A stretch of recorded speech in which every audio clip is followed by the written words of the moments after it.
It was that kind of day when he left.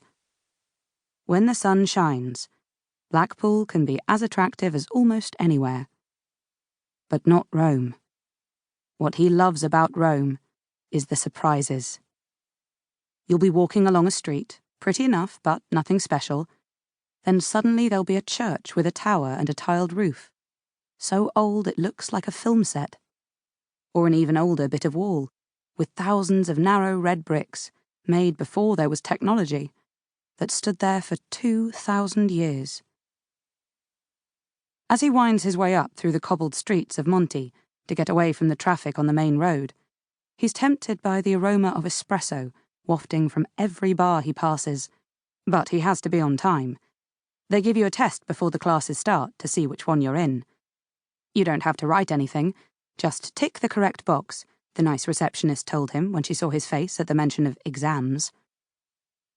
Behind him, the hoot of a car's horn warns him to get off the road, and one of the old Fiat Cinquecentos passes, its engine as spluttery as a moped as it pulls up the hill.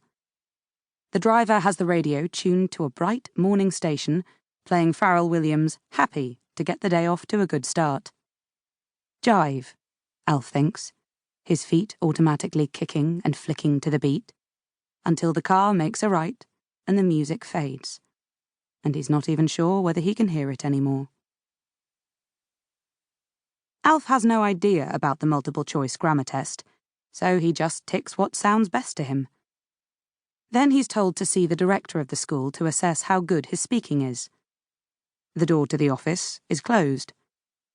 Inside, he can hear a man asking questions in slow Italian and a woman giving quiet, hesitant responses.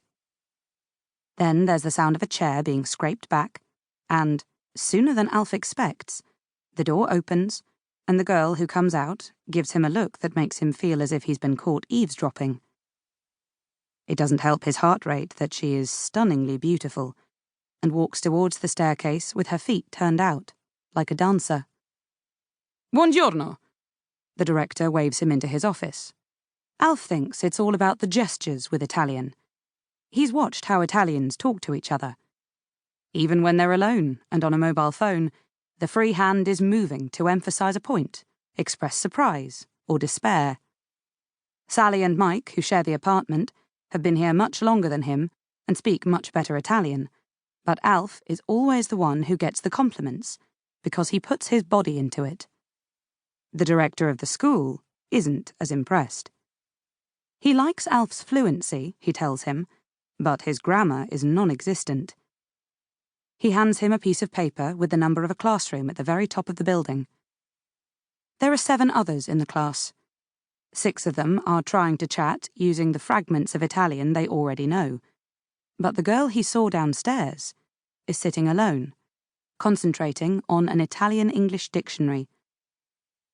She is wearing a long-sleeved grey t-shirt that could have cost £2 or 200, because she's got the sort of body that makes cheap classy, and jeans with horizontal distressing, not tight like the girls back home, their pale flesh bulging through the gaps in the denim, but loose, held up only by her pelvic bones, the slashes giving glimpses of slim bare leg beneath.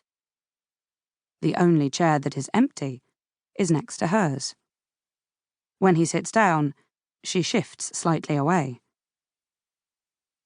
The teacher, whose name is Susanna, is holding 4 lengths of narrow gold ribbon, the type that pasticceria use to wrap the trays of tiny cakes Italians take along to Sunday lunch with their families.